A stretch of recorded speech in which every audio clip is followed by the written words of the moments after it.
Most people either ignore their intuition or they postpone acting on it, and then all power is lost.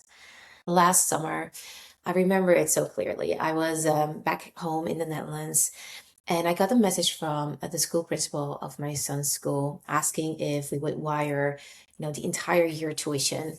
He goes to a private school here in Mexico, and usually we always pay a year in advance, and it allows us to also get a little discount when we do so. But this time, I really felt like in my entire body, like this pushback. And I had to sit down and be like, no, it doesn't feel right. I'm not gonna do it. And so I told her, like, even though we've done that every year, this year I've decided not to pay a full year in advance. I feel like I want to have the flexibility to, change if needed. And um, and I was really honest about that, and she understood, and we have been paying monthly ever since. And so fast forward now, around December, I felt like, okay, it's time to do some due diligence to look for other options for next school year. And I really wanted to take my time for that. I didn't want to rush it. I didn't want to be, because around April, May, the schools start to emphasize if people still want to, continue for the next school year. I didn't want to wait until then. So something in me was like, no, I'm going to start in the new year. And so in the new year, I reached out to one specific school that I thought was the best match instead of going through all the schools. It's like, let's just start there. And, I think that this is going to be a match. And so my son had 2 trial days. He absolutely loved it. And because he loved it so much, we got the option of, okay, what if we just move him mid-year instead? And I actually had an episode about that. Um, we ended up deciding to do so. And here comes the thing, because I decided in the summertime, like, hey, it doesn't feel right to do it, like to pay for a full year. Because of that, I had that flexibility to make that decision. Last week, because it all went really fast, I asked for a meeting with the school principal of the school that he went to. And I told her in that 15-minute meeting that we decided to switch schools mid-year. And or I discussed with her why, and thanked her for her service, etc., etc.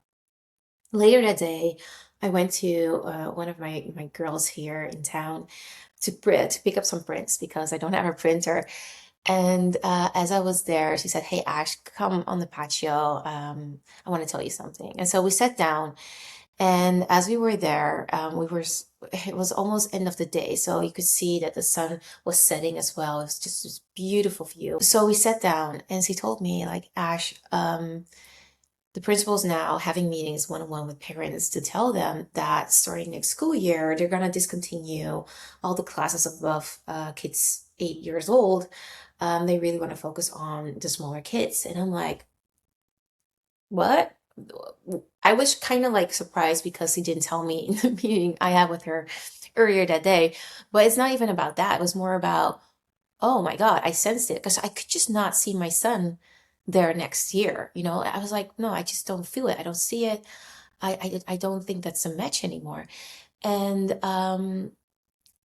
that my friend, the first things he said after she told me the news was, "I'm so proud of you, Ash, for following your own intuition, for just paving your own way always, for acting and not waiting, for, doing what is best for you and your family, in this case, your son."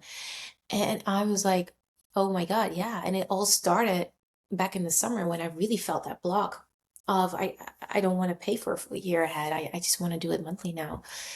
And I listened to it, even though, you have to tell the other party, like, no, that could be awkward. That could be like, it's so easy to stay with what's known and what's convenient.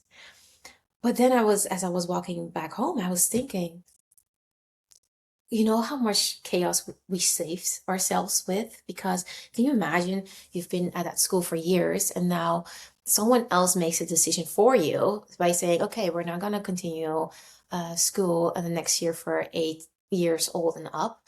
My son is turning 8 next year. Now you're forced to look for a school.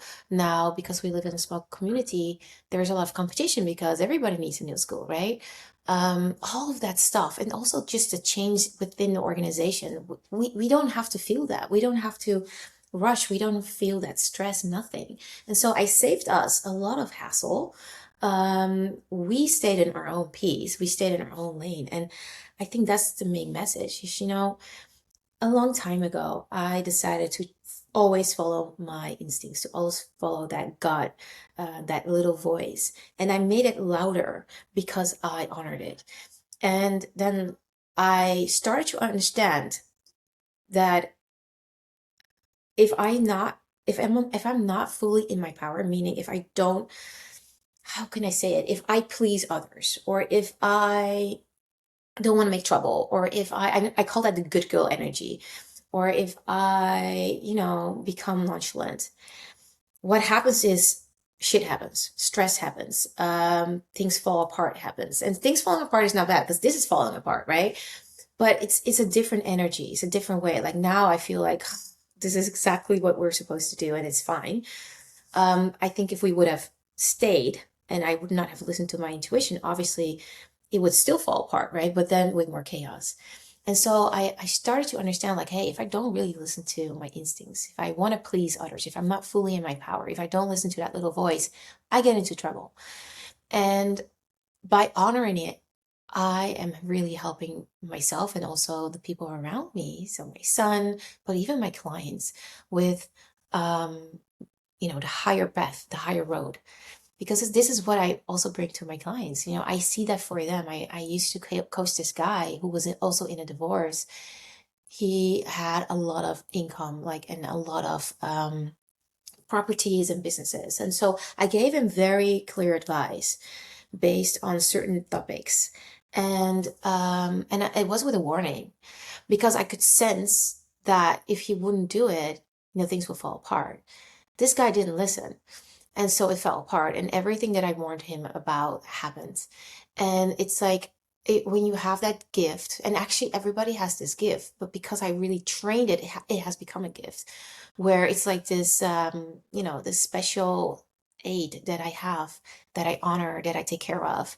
And even though it seems small, it really makes life lighter and easier when you honor it. Um, my son, the last final week of his school, he was kind of withdrawn and like, oh, I really like the school still. I'm gonna miss, the kids.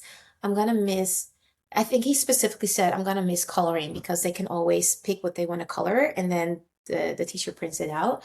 And he loves Maserati cars.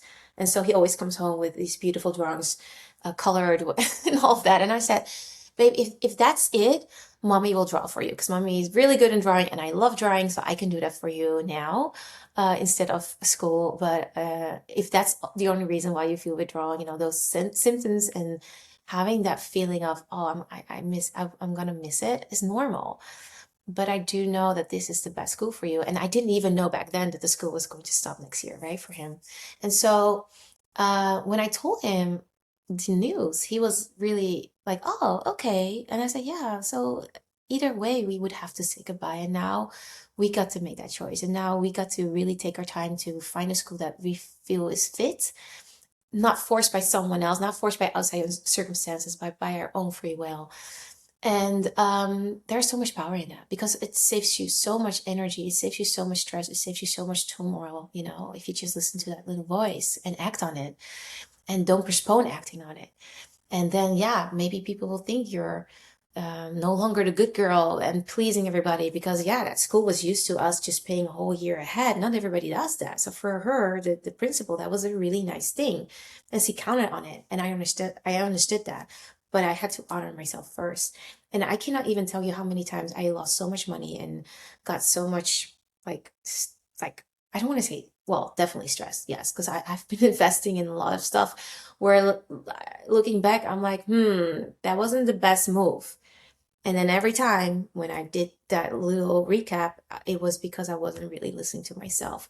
And so that's why I'm making this, because I'm talking from experience. I know what it's like when you don't listen and and to save you from that. So this is like a reminder to be in sync with your instincts, to train it. And you train it by listening. You train it by honoring yourself. You train it by, you know, not letting, I like to not follow the crowd, period. If I would follow the crowd, I would stay at the school. I would just do what everybody does.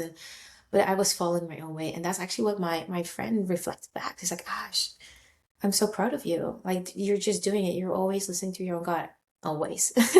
But yeah, that's actually something that I really said to myself also, coming into this new year. Like, I made a balance for myself, and it was clear of the only reasons why shit happened in the past, that really cost me a lot, was when I wasn't fully empowering myself, when I wasn't really fully in my power, when I was letting others, persuade me, or I don't want to say even persuade me, but when I would think that I would need something outside of myself, or um, when I didn't want to be difficult, or when I just was like, well, whatever, and you kind of want to ignore it. And like, no, don't.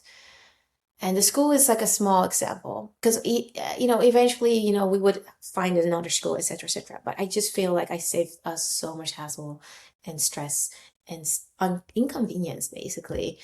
And to give ourselves that flexibility by not paying a full year ahead, um, gave me actually all the power. So I didn't choose the discount, I just chose what felt right. And that's the thing. Like, it's sometimes feels convenient to say yes. Oh yeah, sure. Oh yeah. Oh, you already made so much trouble. Okay, I'm just gonna do it. And then actually it's a no, but then you want to stay quiet. And so these are the nuances that I really want to come across. And you will recognize this, why I say this. And to stop doing that. And yeah, you might be seen as, you know, whatever, difficult or trouble, or who cares? This is your life and it's your path. And own it, and it happens to the best of us, honestly, because I think most of you guys do follow your intuition, and now it's more about the nuances. It's now more about perfection in that skill, to make that more, to let it work more for you, to take it more serious, and to be the bold one that says no when it's time to say no. Thank you so much for watching, and I will see you guys tomorrow.